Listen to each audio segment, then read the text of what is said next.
Hello and welcome to Move or Improve with Debbie. I'm Debbie Miller, host of the show, and I'm going to talk today about a sensitive situation for a lot of people.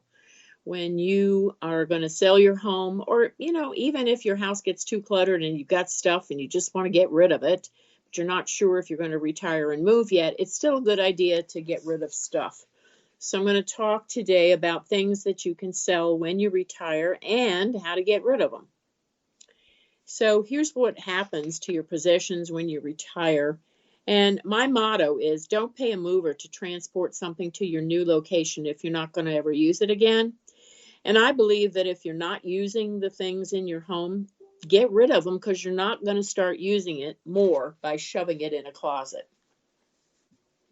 So the first thing that people decide is to sell your home. Many retirees decide that the house they bought when they were young and to raise the kids just doesn't work for their new lifestyle. So one of the key decisions you'll make is deciding where you want to live.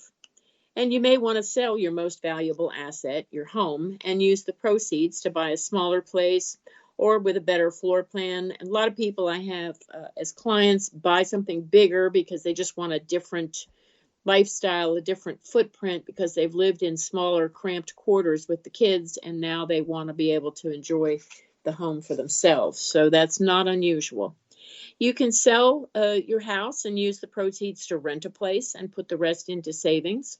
You can also take out an equity line of credit and hold on to the house and rent it out so you have income, and then use the equity line of credit to buy another one, put a down payment on. It just depends on what your financial situation allows. And it's okay to repurpose your existing place by renting out some rooms that you no longer use because it creates income for you as you get older. You may need to add a main level bedroom and bath if your house is older and it doesn't accommodate the new lifestyle that you're looking for. The amount that you need to do is really dependent on your budget and what needs to be done to make your home safe. And I've talked in other podcasts on financing and remodeling and how to hire contractors to do the work. You can move out by selling. You can move out during the sale, but before you settle, or you can move out after the sale and rent back. So there's different ways to handle the sale of the home. One thing you probably won't need as much in retirement is work clothes. So if you're retired or even semi-retired, you won't need as many dress clothes or suits and ties. You can save one or two and consign the rest or sell them online at sites like Poshmark and ThredUp. That's ThredUp. And there's plenty of other sites as well. One to consider that I like is Varage Sale, and not garage sale, but it's V as in Victor, ARAGESALE. The selling is done online. You don't have the hassle of preparing for a garage sale and having strangers to bargain with and lugging everything outside and tagging it. It's much easier to use Varage Sale, so check into it. You're probably going to want to sell your exercise equipment if you're moving to a community that has a centralized clubhouse with a pool and fitness center. Then you probably won't want to take your exercise equipment with you because it's too expensive to transport it, and the equipment at the new place will be state-of-the-art and someone else's problem to maintain. So you really don't need your exercise equipment. And how often do you use it? I mean, if you say, oh, I'm going to get my exercise, and then you buy a treadmill but don't run on it consistently, then it's really not doing you any good. Another thing you might want to consider, it depends on where you move and what your circumstances are, but you can sell your car. Do you want the expense of insurance, gasoline, maintenance, and more? You can do a rideshare service, public transportation to get around. And if you want to travel, you can rent a vehicle for the length of time you'll be gone. Savings on gasoline and maintenance and property tax, personal property tax can be huge. And a lot of places you drive around in a golf cart, so who really needs a car? The other thing to do is to sell your furniture. Now, I've seen too many retirees who insist on paying a mover to transport their furniture to another location. Leather sofas in hot places like Florida don't fit in. If you sell your furniture, you can put those proceeds toward buying new pieces for your new home that will fit the area. And you can have them delivered to your new home and thereby save some money. Chances are good that the new floor plan will be very different from the one you're leaving. So the sofa and chair that look great in the family room now may not look so good when you get to where you're going. Of course, it helps to have a floor plan ahead of time so you can plan everything out and figure out what can you really take with you. So get that floor plan for your new place, and then you can shop for the furniture in your new location and have it delivered to you there. I've visited many Goodwill thrift stores in Florida and other retirement-heavy states. They have loads of furniture that people had to donate because it didn't fit their new lifestyle. You can sell your furniture through Craigslist or Facebook Marketplace. You want to take quality photos, though, and give it a description with details that make someone want to buy it. So take the front and the back of the sofa, make sure you show the areas where the cat scratched through the upholstery, and then if it doesn't sell, you can throw it in the trash. Even Goodwill is getting particular about what they will and won't take anymore. Next thing to consider selling is your old computer. You may be ready for a new computer with more memory, a faster working drive, or you may have one that's collecting dust and you could collect cash for it. You can sell your computer using Best Buy with its trade-in service, receive a gift card for the value. Another option is an online marketplace called Flipsy, Flipsy. And these places will take the old computers, they'll refurbish them. A lot of times they'll donate them to charitable groups that need them for people who don't have any access to a computer and may need it. So you're doing a good thing like that as well. And they will scrub them and clear off the information that's on them before they do anything. Selling your antiques. This may be more of a challenge than other things to sell because you have to determine the value. Then you have to find a dealer who will purchase your items, and that can be tricky and take some extra time. And you got to keep in mind that unless it's an heirloom or a really valuable piece, a dealer is not going to pay you what you think it's worth because the dealer has to transport it back to the store, mark it up to sell and make a profit. So if you're thinking you can sell it to a dealer for full value, you need to think again.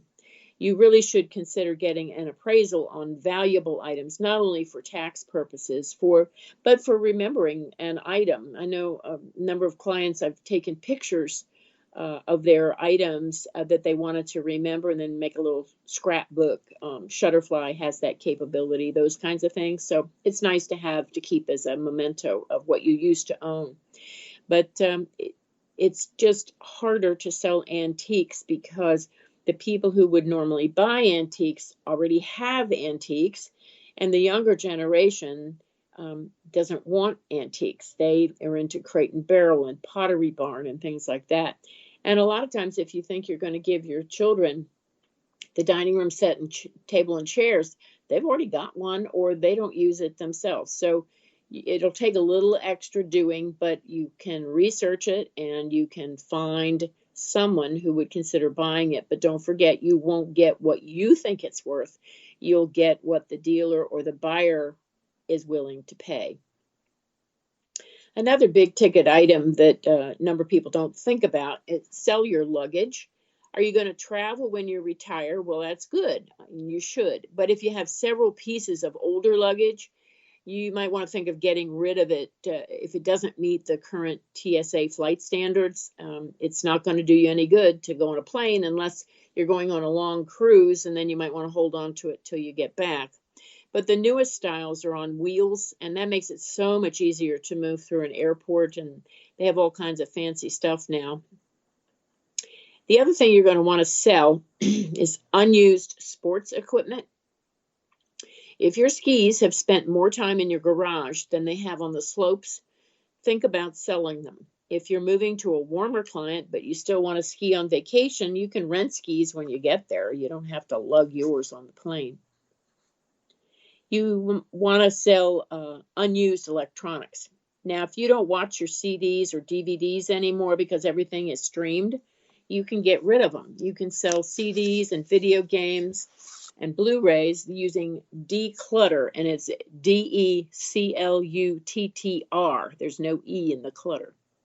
All you have to do is scan the barcodes of the discs that you don't want, and you ship them to Declutter, and Declutter will pay you using PayPal, or they'll send you a check or deposit the proceeds directly in your bank account. And presto, in a matter of minutes, you've taken care of a big item. There are other things to think about selling, like your kitchen appliances. Now, if you own a pressure cooker, a big mixer, a juicer, or many of the other smaller appliances, will you really use them in your new home? Chances are that if you haven't used them at least in a year or more, you're probably not going to use them in your new home. And if you're planning on aging in place, many small appliances can clutter up the kitchen that could be used for other things. A lot of people just have Instapot or convection ovens, and they go out to eat, or they just don't eat as much as they used to, and you don't have to entertain the kids and friends coming over. You can go out to eat, so you don't have to have all these appliances. Save the ones that are most useful for you, like when the grandkids come, if you want to make cookies, you can save your mixer and things like that. But really, if you haven't used them in a year or more, you can sell them. And then you can always buy one again down the road if you change your mind and decide to become a gourmet chef during retirement. Another thing you're going to probably want to sell is your glasses and fine china. Do you really need 12 sets of china? I had a client once who had 12 complete sets of china, had really very few places to store them, and they were moving to a smaller location. But chances are strong that you're not going to be doing the same type of entertaining that you used to do. Thanksgiving dinners for all the family, get your adult children to do the cooking. Dinners for you, fine. But when you have friends over, consider going out to eat so nobody has to clean up. There's a company called Replacements Ltd, and they will buy china and fine glassware. You just fill out the information online, replacements.com, and you tell them the make and the condition of the china. You can take pictures, and you can send it to them if you need to. You can also go in person. They're down in North Carolina. They'll send you the amount that they are willing to pay you for it. Now, it's hard to sell china and glassware to the younger generation since they rarely sit down to eat like that. And other people your age already have their china, and so it may take a while to sell. And Replacements may buy it, but for a much lower price than what you were anticipating. So, but you don't need to pay a mover and risk having it get broken if you're going to move to a new location. And, pick one nice set of china and use it for your everyday dishes. Don't rely on the cheap stuff. Just use the fancy dishes for every day and pick your favorite pattern. Another thing you can sell is your power tools. If you're moving to a retirement community, chances are strong that in the community center, they may very well have a workshop with all the latest and greatest power tools. Storing a bandsaw does not make sense. And I did have a lady one time who had a beautiful woodworking shop in the basement of her home. And it turned out that the community she was going to needed the pieces that she had. And so she was able to take them with her and put them in their workshop so that everybody could use them, but she didn't have to worry about storing them or selling them because they were expensive. So it's an option to think about. So you want to ask yourself these questions as you sort through your belongings. Number one, when was the last time you used that item or that piece of clothing? Has it been a week, a month, a year, longer? Is it seasonal? Well, you don't need a heavy parka in a warmer climate,